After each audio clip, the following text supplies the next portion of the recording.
আছেন, কোথায় আছেন বলবেন? আমি ভালো আছি। আমার নিরাপত্তার সাথে কোথায় আছি এটা তো কাউকে বলিনি, আলাদাভাবে এখন বলার কোনো প্রশ্ন আসে না, বাট আমি ঠিক আছি। আচ্ছা, একটা গুজব মাঝখানে শুনেছিলাম যে আপনাকে গ্রেপ্তার করা হয়েছে, পরে দেখা গেছে আসলে হয় নাই। আপনি গোয়েন্দা পুলিশের সহায়তায় সীমান্ত পাড়ি দেবার চেষ্টা করছেন, এরকম খবরও এসেছে। এই বিষয়গুলোকে একটু স্পষ্ট করবেন। সেই সাথে আরেকটু বড়ই হয়ে যাবে হয়তো প্রশ্নটা, আওয়ামী লীগের অনেক নেতারা দেশের বাইরে চলে গেছেন, অনেকে দেশে আছেন, গ্রেপ্তার হয়েছেন, মামলা হামলা হচ্ছে তাদের বিরুদ্ধে, অনেকের বিরুদ্ধেই। এবং আমার একটা অনুষ্ঠানে ভারতের প্রেস ক্লাবের সভাপতি গৌতম লাহিড়ী তিনি বলেছেন আওয়ামী লীগ নেতাদেরকে সীমান্ত পার করাতে সরকারের ভেতরের বা সরকার সমর্থক অনেকেই মোটা উৎকোচের বিনিময়ে তাদেরকে সীমান্ত পার করিয়ে দেবার জন্য তদবির করছেন ভারতের লোকদের সাথেই। আমার এই অনুষ্ঠানে আমি ব্রিগেডিয়ার শাখাওয়াত, সাবেক স্বরাষ্ট্র উপদেষ্টা, তাকে জিজ্ঞাসা করেছিলাম সেনানিবাসে 626 জন প্রসঙ্গে। তিনি আমাকে বলেছেন যে তাকে বা তার কাছে দুজনকে হস্তান্তর করা হয়েছে। কারা নাম জানতে চাইলে তিনি বলেছেন আনিসুল হক সাবেক আইনমন্ত্রী এবং সালমান এফ রহমান, এই দুজনকে। মানে তারপরেই আলোচনায় আসছে যে আসলে যেভাবে তারা পালিয়ে যাচ্ছিলেন সেই বিষয়টি সেটি আসলে খুব সঠিক একটা চিত্র ছিল, একটা সাজানো ব্যাপার ছিল।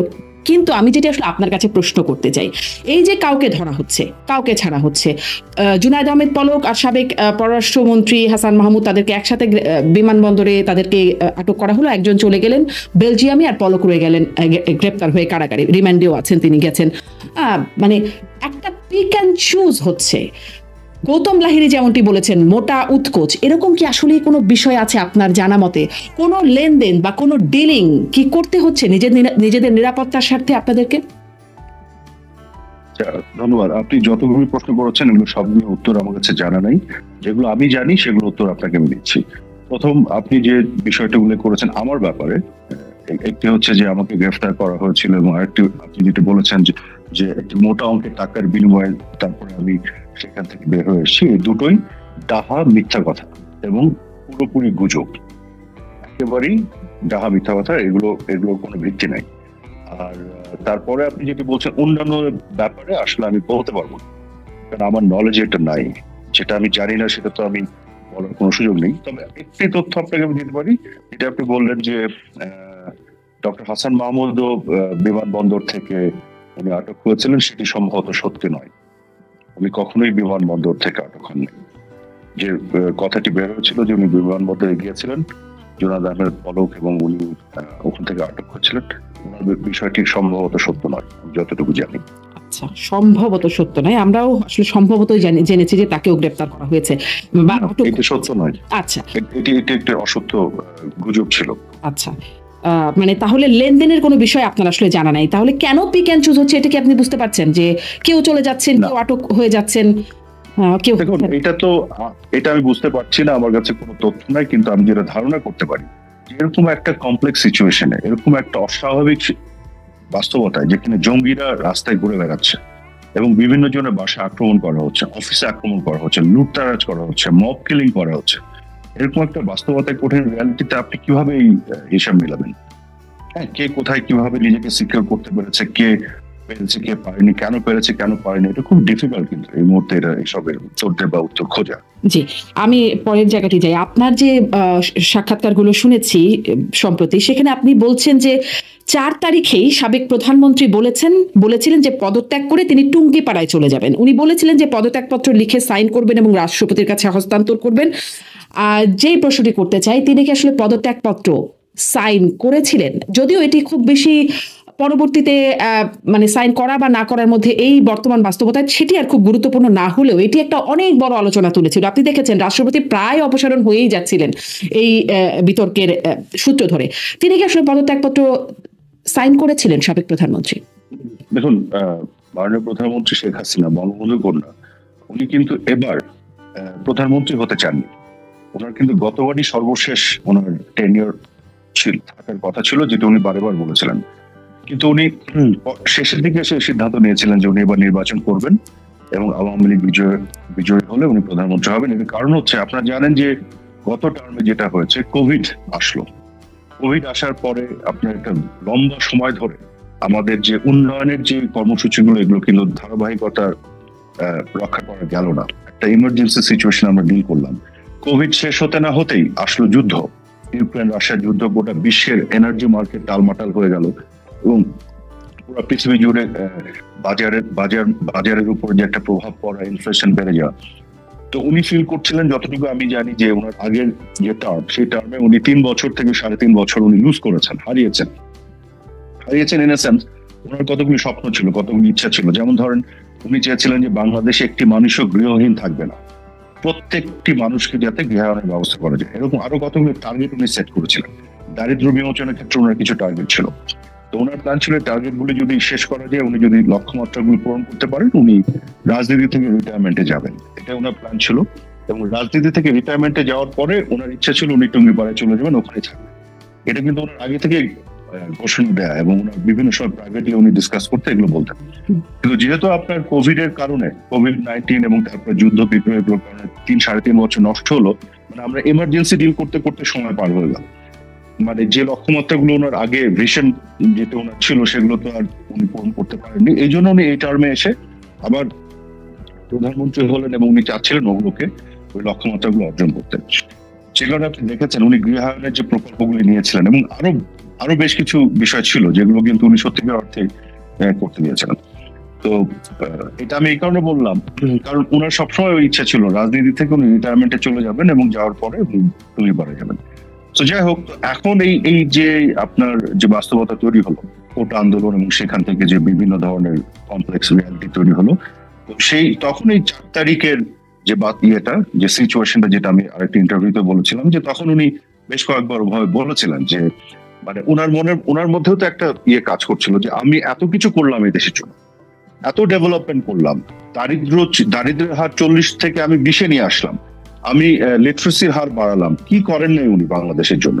আমাদের রাস্তাঘাটের যে ডেভেলপমেন্ট, যে উন্নয়ন, এবং মানুষের, মানে একটা স্বল্পোন্নত দেশকে উন্নয়নশীল দেশে উনি নিয়ে গেলেন, এবং ইউনাইটেড নেশনস এর 3টা ক্রাইটেরিয়া পূর্ণ করে। তো এই এত কিছু করার পরে ওনার মনের মধ্যে সেই দুঃখবোধটা কাজ করছিল যে আজকে এসে দেশের একটা অংশ বলছে যে ওনাকে যে তারা যেভাবে ওনাকে টার্গেট করে যে ধরনের আলোচনা সমালোচনা হচ্ছিল, তখন উনি দুঃখ করে বলছিলেন যে উনি আর থাকবেন না, যে আমার দরকার নেই, ওদের ভালো লাগে না, ওরা দেশ চালায়, আমি টুঙ্গিপাড়ায় চলে যাবো। তো 4 তারিখে উনি কয়েকবার এই কথাটা বলেছিলেন যে উনি আর থাকবেন না। এইটা আমি আগের ইন্টারভিউতে বলেছি। তো কাজে যে যেটা বলা হয় যে সাইন করেছিলেন, তিনি থাকবেন না, এই সিদ্ধান্তটা বা এই ভাবনাটা তার মধ্যে কাজ করছিল। তারপরে আমি আসি অনেকগুলো আলাপ ছিল তখন, যার মধ্যে একটি আলাপ ছিল যে হ্যাঁ, 5 তারিখে ওরা যে তাদের যে প্রোগ্রামটি দিয়েছে, সেদিন যদি গোটা ঢাকা শহরকে আপনার নিরবিচ্ছিন্ন একটা ডিফেন্স সিস্টেমের মধ্যে রেখে এটাকে কন্টেইন করা যায়, পরবর্তীতে হয়তো উনি নির্বাচনের ঘোষণা দিবেন বা উনি চলে যাবেন, ওরকমও অনেক কিছু আলাপ করা হয়েছিল কিন্তু।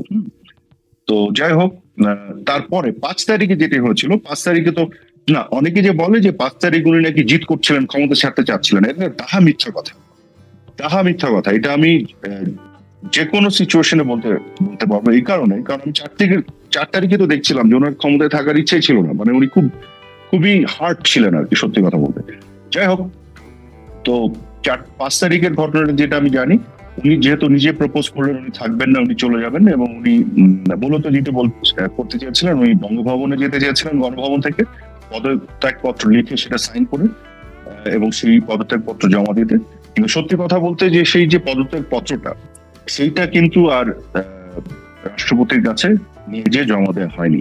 সাইন করা হয়েছিল অফিসিয়ালি, সাইন করা হয়েছে কি হয়নি এটা কিন্তু আর ম্যাটার করে না। যদি ধরেন সাইন করা নাও হয়, আপনি বা হয়, পদত্যাগপত্রটা কিন্তু ফিজিক্যালি থাকতে হবে, এবং সেই পদত্যাগপত্রটা হ্যান্ড ওভার হতে হবে রাষ্ট্রপতির কাছে।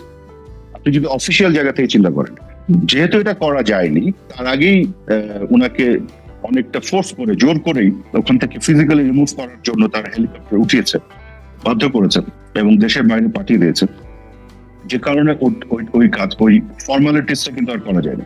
এবং আজকে আপনাকে আরেকটা তথ্য দিই আমি, ইন্টারেস্টিং একটা তথ্য, সেটা হচ্ছে যে 3 দিন পরে, 5 তারিখের পরে 6, 7, 8 তারিখে সম্ভবত শপথ নেওয়ার যে বিষয়টি হলো, 3 দিন পরে যখন প্রফেসর ইউনূসের নেতৃত্বে অন্তর্বর্তীকালীন সরকারের শপথ নেওয়ার বিষয়টি হলো, তখন কিন্তু এই পদত্যাগপত্র খোঁজা হয়েছিল, কিন্তু পদত্যাগপত্র কেউ কিন্তু খুঁজে পায়নি। যাই হোক, সেটা অন্য ডিসকাশন, সেটি আসলে রাষ্ট্রপতির হাতে পৌঁছায়নি। এমন একটা সিচুয়েশন ক্রিয়েট করা হলো, যেটা এটা হলো না। কিন্তু ক্ষমতা উনি ছেড়ে দিতে চেয়েছিলেন। উনি হয়তো যেটা চেয়েছিলেন যে উনি বঙ্গভবনে যাবেন, পত্র হস্তান্তর করবেন, মানে সেটা সম্ভব হয়নি। সেটাকে উনি অবশ্যই করবেন। জি, মোহাম্মদ আরাফাত, আমি একটু এখানে জানতে চাই যে আপনি বলছিলেন যে তিনি আসলে ছেড়ে দিতে চেয়েছিলেন এবং তিনি রিটায়ারি করতে চেয়েছিলেন। তার মধ্যে কি এখনো সেই ইচ্ছাটা আছে যে তিনি আসলে রাজনীতি থেকে অবসর গ্রহণ করবেন? কারণ তাকে আমরা রাজনীতিতে এখন সক্রিয় বা বিভিন্ন জায়গায় বক্তব্য নানা রকম কথাবার্তাও বলতে শুনছি, এবং তিনি যদি ক্ষমতা ছাড়তেই চান তাহলে তাহলে তিনি পরবর্তীতেও নিজেকে প্রধানমন্ত্রী দাবি করছেন বা করলেন কেন? আমরা এমনকি ট্রাম্পকে দেওয়া শুভেচ্ছা বার্তাও তাকে বাংলাদেশের প্রধানমন্ত্রী হিসেবে শুভেচ্ছা বার্তা পাঠাতে দেখেছি। এগুলো কি আসলে খুব ভালো হচ্ছে? ট্রাম্পকে দেওয়া যে শুভেচ্ছা বার্তা, ওটাতে যেটা লেখা ছিল, আপনি খেয়াল করে দেখবেন প্রধানমন্ত্রী কথাটা কিন্তু ব্র্যাকেটের মধ্যে লেখা ছিল। আপনি দেখবেন যে গত 4 বছর বা এই মুহূর্ত পর্যন্ত আমেরিকার প্রেসিডেন্ট কিন্তু বাইডেন, রাইট? ডোনাল্ড ট্রাম্পকে আমেরিকার প্রেসিডেন্ট না, এখনো না। কিন্তু ওনাকে যতবার বলা হয়, অ্যাড্রেস করা হয়, প্রেসিডেন্ট ট্রাম্প হিসেবে অ্যাড্রেস করা হয় না। ওয়ান্স আপনি প্রেসিডেন্ট, আপনাকে কিন্তু বলা যেতে পারে প্রেসিডেন্ট। এটা কিন্তু সাবেক বলাটা নেসেসারি না, এবং এটা কিন্তু একটা ফিগার অফ স্পিচ। হ্যাঁ, একজনের পরিচয়ের সাথে সেই জিনিসটা রিফ্লেক্ট করানোর জন্য। কিন্তু কোথাও কি এক্সপ্লিসিটলি দাবি করা হয়েছে ওভাবে যে এখনো ফর্মালি বা কনস্টিটিউশন উনি প্রধানমন্ত্রী? কিন্তু জিনিসটা হচ্ছে, আপনি যদি আসলেই কনস্টিটিউশন অনুযায়ী দেখেন তাহলে কিন্তু কথাটা সত্যি, উনি কিন্তু এখনো আসলেই প্রধানমন্ত্রী, কারণ ওনার পদত্যাগটা তো এক্সিকিউটেড হয় নাই। এইটা একটা। দ্বিতীয় জিনিস, আপনি যেটার সাথে যেটা মেলাচ্ছেন, উনি যদি ক্ষমতা ছেড়ে দিতেই চান তাহলে এখন কেন অ্যাক্টিভ হচ্ছেন এটা বলছেন? কারণ আজকে বাংলাদেশটা কোথায় চলে গেছে, আজকে দেশের অবস্থাটা কি? কাজে এই মুহূর্তে তো উনি রিটায়ারমেন্টে যাওয়ার প্রশ্ন আসে না। উনি রিটায়ারমেন্টে যেতে চেয়েছিলেন একটা শান্তিপূর্ণ ট্রানজিশনের মধ্য দিয়ে, সেই ট্রানজিশনটা তো হয়নি। বরং আজকে বাংলাদেশের কি অবস্থা, আপনি যে সেক্টরে কাজ করেন, আপনি সাংবাদিক, কত সাংবাদিকের উপরে যে মিথ্যা মামলা দিয়ে জেলে ঢুকানো হয়েছে, কত সাংবাদিককে চাকরিচ্যুত করা হয়েছে, কত সাংবাদিকদেরকে আক্রমণ করে হত্যা করা হয়েছে, কত সাংবাদিকদেরকে আপনার বিভিন্ন যে মিডিয়া হাউসগুলো দখল করা হয়েছে। আর পলিটিশিয়ানদের কথা বাদ দিলাম, আজকে শাহরিয়ার কবিরের মতো একটা মানুষ, জাস্টিস শামসুদ্দিন চৌধুরী মানিকের মতো একটা মানুষ, তাদেরকে জেলে নিয়ে যে ফ্লোরের মধ্যে রেখে দিয়েছে। কি অন্যায় করেছে তারা? এরা কি খুনি? এরা কি ধর্ষক? আপনার মোহাম্মদ জাফর ইকবাল, প্রফেসর জাফর ইকবালের মতো একটা মানুষ, তার বিরুদ্ধে আপনার তারা মামলা দিয়েছে কি মানবাধিকার বিরোধী মামলা। তো এই যে ঘটনাগুলি ঘটছে, এই বাস্তবতায় কি উনি ওনার দায়িত্ব হারাতে পারবেন? এটা তো পারবেন না, যে কারণে উনি এই ফাইটটা করছেন। কাজে আজকে বাংলাদেশটা যেভাবে নরকে পরিণত করা হয়েছে পুরো দেশটাকে, আপনি দেখেন জঙ্গিবাদের উত্থান, আজকে আইন শৃঙ্খলা বলে কিছু নাই, কোথাও আইন শৃঙ্খলার কিছু আছে? মানুষ তো আনসেফ ফিল করে সব জায়গায়, চারিদিকে তো জঙ্গিদের আস্ফালন।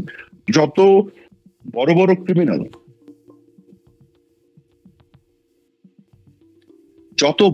ক্রিমিনাল, এদের সবাই ছেড়ে দিয়েছে, যত বড় বড় জঙ্গি সব ছেড়ে দিয়েছে। আর যত আপনার রাজনীতিবিদ, সাংবাদিক, শিক্ষক, গবেষক, শিল্প সাহিত্যের সাথে সম্পৃক্ত যারা যে অ্যাক্টিভিস্ট, তাদেরকে জেলে ঢুকে রেখে দিয়েছে। এই তো বাংলাদেশে আজকে বাস্তবতা। তারা করাপশন নিয়ে এত কথা বলে, অথচ তারা কেন এতগুলি প্রজেক্টের সময় এবং ব্যয় বাড়ালো? আপনি আমাকে বলেন, আজকে শেয়ার মার্কেটে কেন হাজার হাজার কোটি টাকা মূলধন চলে যাচ্ছে? এই প্রশ্ন কে করবে? গত 5 মাসে কি বাংলাদেশ থেকে অর্থ পাচার হয়নি? আপনি একটু গ্লোবাল ফাইন্যান্সিয়াল ইন্টিগ্রিটি রিপোর্টটা একটু দেখেন, তারা তো যে রেকর্ড করে সেখানে কি পাচার হয়নি?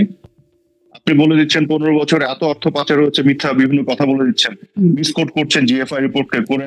তারা যে সম্ভাব্য অ্যামাউন্টের কথা বলছে সেটাকে আপনি বলে দিচ্ছেন এক্সাক্ট অ্যামাউন্ট। হ্যাঁ, হোয়াইট পেপার পাবলিশ করছেন উইদাউট এনি অথেন্টিক এভিডেন্স। আপনি বিভিন্ন ধরনের এক্সাজারেট নাম্বার দিচ্ছেন। সংখ্যাটা একদম প্রপার এক্সাক্ট দেওয়া সম্ভব হয় না, এরকম বিষয় তারাও একটা আনুমানিক ফিগারই বলছে। আনুমানিক ফিগার কি আপনি এরকম দিবেন? কোন একটা কিছু ধরেন 2 টাকা হবে, আর আপনি বললেন যে এটা 2 লক্ষ টাকা, এটাকে আনুমানিক বলে? আসলে আপনি অনেক এই সরকারের অনেক সমালোচনার কথা বলছেন। এই সরকারের কোনো প্রতিনিধি যখন কথা বলি, আমি তাদের কাছে অনেক বিষয় নিয়ে আমি প্রশ্ন করি। আজকে আমি আপনার কাছে আপনাদের